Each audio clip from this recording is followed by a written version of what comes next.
কয়েকদিন আগে একটি বিজ্ঞপ্তি দিয়ে জানানো হয়েছিল যে ভোট শেষ হয়ে যাওয়ার পরে যতক্ষণ না ওয়েবকাস্টিং ক্যামেরা খোলা হচ্ছে ততক্ষণ পোলিং পার্টিকে বুথের মধ্যে থাকতে হবে।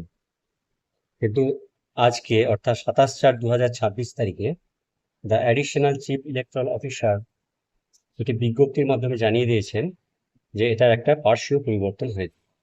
কি পরিবর্তনটা চলুন দেখা যাক। In partial modification of instruction dated 24/4/2026, the following SOP shall be adhered to in second phase of poll on 29/4/2026. তো কি বলা হয়েছে এখানে?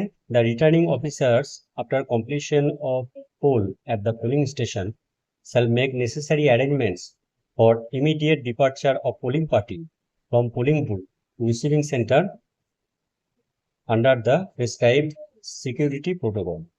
অর্থাৎ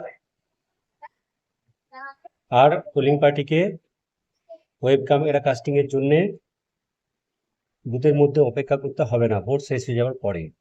সেজন্য যাতে নেসেসারি স্টেপ নেওয়া হয় সেই কথাটা এখানে বলা হয়েছে। আবার এখানে এটাও বলা হয়েছে যে after the departure of the polling party BLO along with have staff and police constable অথবা queue management staff shall stay back in the polling station for the security of the webcasting camera. অর্থাৎ